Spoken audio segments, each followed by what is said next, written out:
ግዙፉ ስቴዲየም ካምፕ ኑና ባርሰሎና ስፔን ብዙ ግዛቶች አሏት። ከነዚህ ውስጥ አንዷ ግን ለየት ትላለች። ይቺ ግዛትም ካታላን በመባል ትታወቃለች። ካታሎናውያን እኛ ስፔን ውስጥ አይደለንም፣ እኛ ራሳችንን የቻልን ህዝቦች ነን። ጀነራል ፍራንኮ የሚባል ባለጡጫ ማዕከላዊ መንግስትን የሚደግፍ ሰው ነው ጎትቶ ስፔን ናቸው አለን እንጂ እኛ ስፔን ውስጥ አይደለንም ይላሉ። በካታላን መንገድ ላይ ቋንቋችንን መናገር በማንችልበት ጊዜ የፍራንኮ ወታደሮች በሚጨፈጭፉን ጊዜ ቆነጃጅት ሴቶቻችንን በቋንቋችን በዘያችን ማናገር በማንችልበት ጊዜ ብቸኛው መተንፈሻ ቦታችን የነበረው በ1957 ላይ የተገነባው የነጻነት ቦታችን ካምፕ ኑ ነው። እርሱም የባርሰሎና ስቴዲየም። ይህ ቦታ ሁሉም ሰው ሊረግጠው የሚመኘው ቦታ ነው። ተጫዋቾች ለክለቡ ሲፈርሙ ጫማቸውን ከእግራቸው አውልቀው የሚረግጡት ስፍራ ነው። ለብሉግራናዎቹ እልፍ ኮከቦች ተጫውተው በዚህ ሜዳም ደምቀዋል። በየዓመቱ በእርሱ ስም ዋንጫ የሚዘጋጀው ኡሃን ጋምበር እስከ ሪካርዶ ዛሞራ ከሴዛር ሮድሪጌስ እስከ ራሞን ቫልቨርዴ የተጫወቱበት ቤት ነው። ሆዜ አንቶኒ ዛልዶዛ እስከ ኤላዲዮ ሲልቬስተር፣ ከክለቡ የለበሰው ካርለስ ሬኪሳች እስከ ቶታል ፉትቦል ሰው ኦዋን ክራይፍ፣ ከአብዮተኛው የእግር ኳስ ሰው የኤርኔስቶ ቼ ኩቬራ ወዳጅ ኤል ዲያጎ አርማንዶ ማራዶና እስከ ሚቼል ላውድሮፕ የተጫወቱበትና የተጠበቡበት ቦታ ካምፕ ኑ ነው። ጋሪ ሊንከር፣ ቺኪ ቬግርስቴን እና ሮናልድ ኩመን ዓለምን በካምፕ ኑ ተዋውቀውበታል።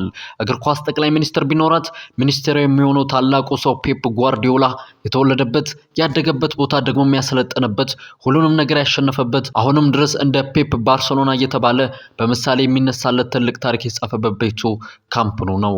ሉዊስ ኤንሪኬ፣ ሮማሪዮ፣ ሮናልዶ፣ ሉዊስ ናዛሪዮ ዴሌማ፣ ሪቫርዶ፣ ፓትሪክ ክላይቨርት፣ ሮናልዲኒዮ ጎቾ፣ ሳሙኤል ኤቶ፣ ዴኮ፣ ዣቪና ኤኒስታ እንዲሁም ቡስኬት፣ ሱዋሬዝ እና ኔይማር የተጫወቱበት የማይረሳ ታላቅ ቦታም ጭምር ነው።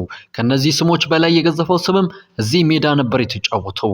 ለእግር ኳስ ከዛኛው ዓለም የተላከ መሲ የኳስ ፈላጭ ቆራጭ የተገኘበት መቼም የማይደገመው የሮዛሪዮ ሳንታፌ ውዷ ልጅ የእግር ኳስ ገጸ በረከት ሊዮኔል አንድሬስ ሜሲ የተጫወተበት የነገሰበትና የደስታን ባያስነባበት ሜዳም ካምፕ ኑ ነው። የ1999 ሻምፒዮንስ ሊግ ፍጻሜ የሬሞንታዳን ትርጉም የተመለከትንበት የሰር አሌክስ ፈርጉሰን ቡድን ማንቸስተር ዩናይትድ በቴዲ ሼሪንጋም እና የኦሌ ሶልሼ ግቦች ባየር ሙኒክን ከመምራት ተነስቶ 2-1 ያሸነፈው ዋንጫውን በማንሳት ምርጡ ምሽት ያሳለፉበት ስቴዲየምም ይህ ካምፕ ኑ ነው። በፈረንሳይ ፓርክ ደ ፍራንስ ስቴዲየም ባርሰሎና በፓሪስ ሰን ዠርሜን 4-0 ተሸንፈው በመልሱ ጨዋታ ከ90,000 በላይ ተመልካች በተገኘበት 6-1 በማሸነፍ የምንጊዜ ምርጡን የደርሶ መልስ የአውሮፓ ሻምፒዮንስ ሊግ ጨዋታ የማያስመለከተንም ይህ ካምፕ ኑ ስቴዲየም ነው። ማድሪድን 5-0 የረመረሙበት ሉዊስ ፊጎ ሰው መሆኑን የጠላበት ቦታም ይህ ካምፕ ኑ ስቴዲየም ነው። ብቻ ስለዚህ ታላቅ ሜዳ ብዙ ማለት ይቻላል። ብሉግራናዎቹ ለመጨረሻ ጊዜ በዚህ ሜዳ የተጫወቱትም በሜይ 2023 ነበር። ታዲያ ስቴዲየሙ በእድሳት ላይ የከረመ ሲሆን አሁን ላይ በምን ጊዜ ምርጡ ተጫዋቻቸው ሊዮኔል ሜሲ በባለፈው ሳምንት የተባረከው ካምፕ ኑ ባሳለፍነው ዕለተ ቅዳሜ በ13ኛ ሳምንት የስፔን ላ ሊጋ ባርሰሎና አትሌቲክ ቢልባኦን በፌራን ቶሬስ 2 ግቦች እንዲሁም ሮበርት ሌዋንዶስኪና ፈርሚን ሎፔዝ ባስቆጠሩ ግቦች ታክዞ 4-0 ባሸነፈበት ጨዋታ በማራኪ ድባብና ግርማ ሞገሱ ዳግም ተመልሶ ግዙፍ ስቴዲየም አገልግሎት መስጠት ጀምሯል። ውድ የብስራት ኤፍኤም ዩቲዩብ ተከታታዮች የዛሬው የካምፕ ኑ ስቴዲየምን ያስቀኘንበት መሰናዷችን ይሄንን ይመስላል።